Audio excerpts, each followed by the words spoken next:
Apakah dokter berkeberatan jika saya mencatat atau merekam percakapan kita hari ini untuk keperluan tugas, dan apakah ada batasan waktu yang perlu saya perhatikan?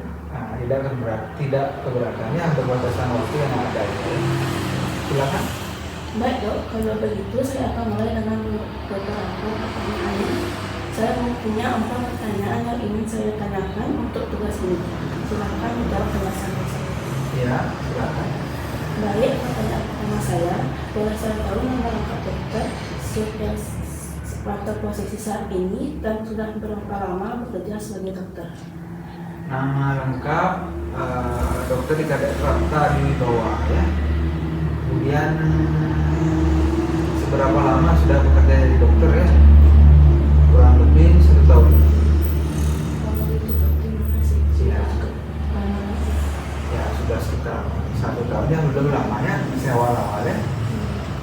Selanjutnya saya ingin tahu apa yang membuat dokter memilih profesi sebagai dokter dan bagaimana proses pendidikan yang harus ditempuh.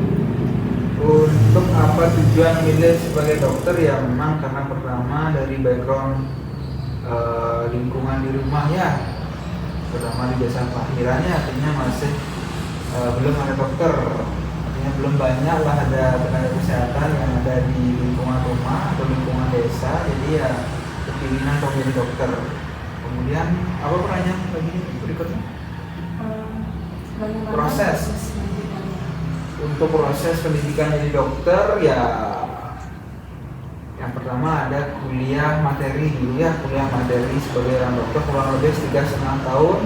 Setelah itu ada kuliah praktek, langsung berhadapan dengan pasien. Habis itu ada ujian praktek dan ujian materi. Setelah lulus ujian praktek dan ujian materi, ada juga yang namanya internship. Internship itu artinya sudah bekerja tapi masih dalam bimbingan. Kalau dalam proses bimbingan sudah dinyatakan artinya cakap, ya baru dapat surat tanda registrasi untuk praktek mandiri. Ya panjangnya kurang lebih ya 7 tahun lah semuanya itu. Gitu.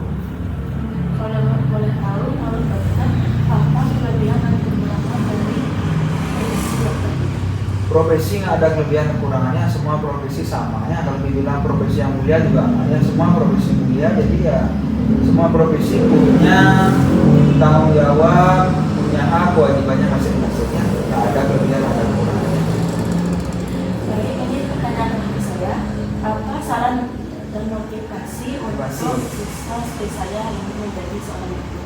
Oke, kalau mau menjadi seorang dokter ya belajar harus lebih giat lagi ya, karena semua pelajaran yang ada di SMP, SMA nanti digunakan juga di dunia kedokterannya sebagai kuliah di awal ya, di dasar dulu ya. Kalau nggak ada dasar yang baik ya nanti kedepannya dalam pembelajaran di dunia kedokteran ya pasti tertinggalnya, soalnya semua ada hitung-hitungan juga, ada pelajaran di bidang IPA juga, banyak lah pokoknya yang ada kaitannya di pelajaran di tingkat dasar ya, SMP, SMA. Jadi belajar dengan bagus, nanti kalau memang sudah menjadi seorang dokter pasti menjadi dokter yang bagus juga, gitu ya.